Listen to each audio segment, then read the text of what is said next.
Eu sou consultora do Instituto Avisalá desde 1990 e hoje eu estou agradecendo o convite do Avisalá Convida para falar com vocês sobre o cuidado, mas numa perspectiva das ciências da saúde. Eu venho falando do cuidado há muitos anos, escrevendo, e as pessoas me conhecem, colaborando com os documentos oficiais, em relação ao cuidado na perspectiva da educação, o quanto ele é a base da educação infantil também. Mas hoje eu vou falar da perspectiva da saúde no sentido amplo, né? Não existe saúde física ou mental separada, mas na promoção à saúde da criança na educação infantil, que é a nossa missão na educação infantil. Então, se alguém me perguntar o que eu tenho que fazer pela saúde das crianças na educação infantil, eu diria cuidar bem. Mas o que é esse cuidar bem na perspectiva da saúde? Existe um texto online, Saúde e Bem-Estar das Crianças, uma meta para educadores, profissionais de saúde e familiares. E por que uma meta para três parceiros aí? Familiares, profissionais de saúde e professores, educadores, gestores de educação infantil. Porque é impossível cuidar da saúde da criança sem ter uma interlocução entre esses três atores. Esses diversos atores. Que, quando eu falo família, tem diversos atores. Quando eu falo educação infantil, tem diversos atores. O mesmo se diz em relação ao serviço de saúde. Então, esse texto, ele é uma orientação curricular que me foi solicitado na época das diretrizes curriculares nacionais de educação infantil, que escrevesse uma orientação na prática, como seria na perspectiva da saúde. Então, esse texto online, ele tem 19 indicadores, eu desenvolvi 19 indicadores que já haviam sido publicados no livro Bem-vindo ao Mundo, do Avisalá, e num congresso, nos anais de um congresso, do AMB, da Prefeitura de São Paulo, e que foi desenvolvido nesse texto. Então, o que seria uma escola promotora da saúde na educação infantil? Esses indicadores eles foram construídos a partir dos indicadores da Organização Mundial de Saúde para uma escola promotora da saúde, no sentido da escola de ensino fundamental e médio. Então, eu tentei adequar esses indicadores, aumentando, complementando, detalhando para a educação infantil. Então, desde os bebês, dos primeiros meses, dependendo do contexto, ele pode entrar com 3, 4, 6 meses, às vezes até antes, atualmente na periferia de São Paulo, e vai até a educação infantil 6 anos, sendo até os 3 e 11 meses, o chamado creche, né? E depois na chamada pré-escola. Então, qual seria o primeiro indicador? O primeiro indicador não dá para cuidar da saúde se eu não acolher a criança e a família no início. Desde antes dela chegar no primeiro dia, desde a matrícula. Eu preciso conhecer essa criança, saber como ela nasceu, se ela teve alta com a mãe.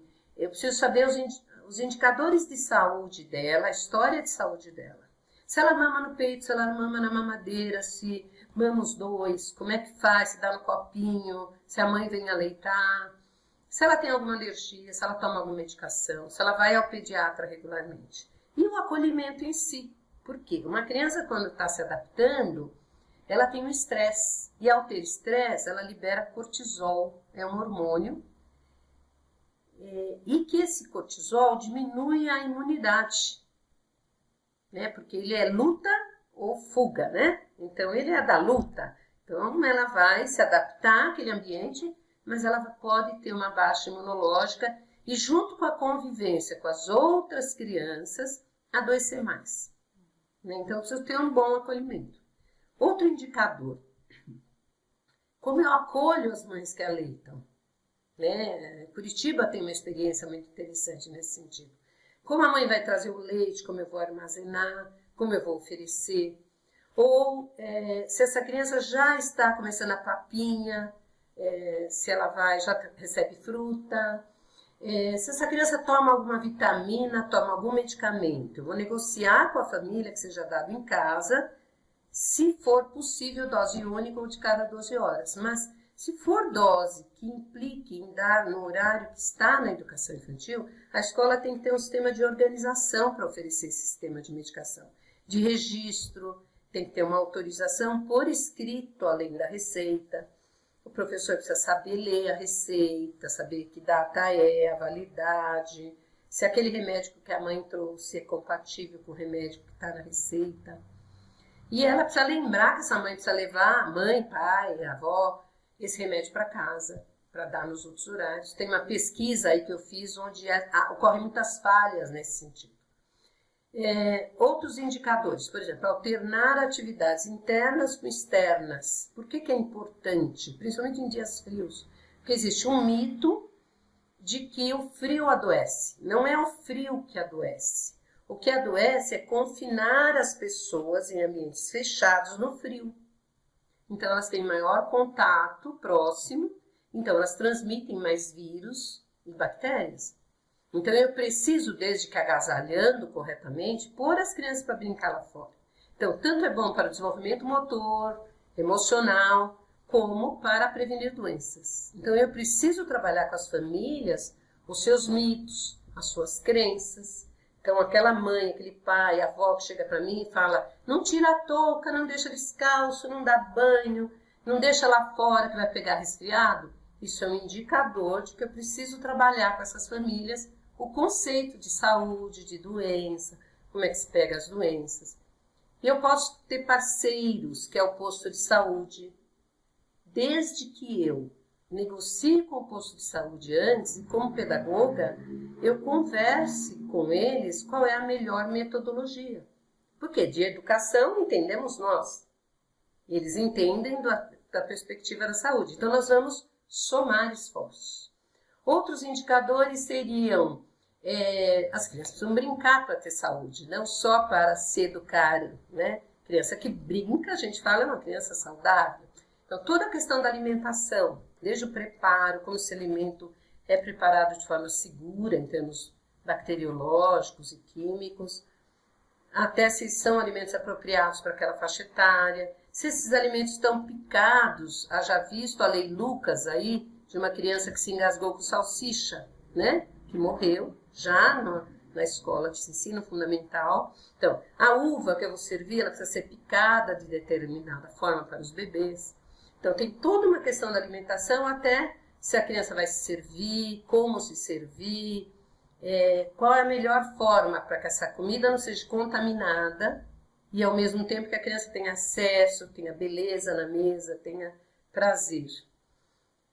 Outro indicador seria eu perceber sinais o professor estar preparado para perceber sinais nessas crianças que digam se ela pode continuar durante o dia com eles, na classe, ou se precisa chamar a família, ou se precisa acionar um serviço de urgência.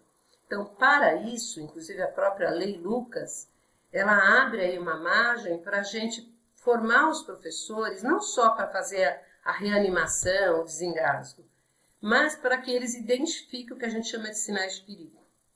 Então, uma criança, os professores muitas vezes se apavoram pela febre. A febre não é o mal maior, né? Ele precisa estar treinado a ver outros sinais. Então, a criança está respirando direito. Como é que eu vejo? É possível ensinar o professor a olhar e ver se o nariz está batendo, se tem afundamento dessa região que eu chamo de fúrcula, se a costela retrai na hora de respirar, se é uma criança que está mais parada, que não quer brincar, se ela vomita tudo que ingere. Então, esses são os sinais que a gente chama de perigo, do ponto de vista que precisa de uma ação médica e de serviço de saúde imediata. Já uma criança que está febril, mas está brincando, está comendo, está hidratada e tem uma receita para manejar essa temperatura, é possível ela frequentar até o fim da tarde e aí avaliar. Né? É preciso, outro indicador importante seria o sono das crianças. Como é que eu preparo o horário do repouso? Os colchonetes estão espaçados 50 centímetros um do outro, estão distantes da parede. Os lençóis são trocados cada 2 vezes na semana, uma vez na semana, mas como eles são guardados depois? Eu tenho visto, e não só na cidade de São Paulo, recentemente eu estive no litoral de São Paulo, avaliando creches e de pré-escola, e tenho visto colchonetes empilhados. Então, a parte que debaixo do chão vai em cima do lençol do outro. Os lençóis se misturam, não tem nome. Então, depois eu não posso achar que o piolho vem de casa. Pode ter vindo em uma criança, mas a lente pode ter permanecido e passar para outra pelo lençol. Então, eu preciso ter janelas bem ventiladas, eu preciso saber que menores de 1 ano não podem dormir de bruço, que esse é um risco grande para a morte súbita. Eu preciso respeitar a questão do ruído para que a criança tenha um sono profundo. E também não preciso fazer todo mundo dormir, né? O horário de sono, ele é variável na humanidade. Vallon escreveu que se não fosse a cultura, nosso sono variaria muito mais. A cultura no sentido de que a gente tem um horário para levantar, para ir, todo mundo entra às 8, ou entra às 9, todo mundo sai mais ou menos às 5, 4. Então se condicionou um horário de sono. Claro que tem a luz solar, que determina, mas o sono pode ser variável. Eu sei mais noturna, a outra é mais diurna. Então, eu preciso respeitar também quem não quer dormir. A higiene dos brinquedos, a segurança dos brinquedos, eu tenho visto nas redes sociais a prática, às vezes, de se dar farinha de trigo para a criança manipular seca. Eu não estou dizendo da massinha. Essa farinha de trigo, ela pode ser inalada, porque ela tem micropartículas. Existe uma doença dos padeiros que chama asma do padeiro, porque eles manipulam muito a farinha de trigo. Então, a gente não pode dar farinha de trigo para as crianças brincarem. Eu preciso trocar por outro tipo de grão. Eu acho que eu já falei da maioria. Um aspecto importante é quando o professor e o gestor percebem que está tendo doença transmissível, tipo doença mão, pé e boca, síndrome mão, pé e boca, ou diarreia, ou infecções respiratórias, que se repetem na mesma semana várias crianças, mais de 2 crianças. É preciso notificar o posto de saúde, para que o posto de saúde, junto com vocês, encontrem as melhores medidas de controle. Eu acho que é isso, né? E eu convidaria vocês a lerem os indicadores 19 no texto, como eu disse, do nome, que Saúde e Bem-Estar das Crianças, uma meta para educadores, familiares e profissionais de saúde, que compõe as diretrizes curriculares nacionais da educação infantil. Muito obrigada, até a próxima.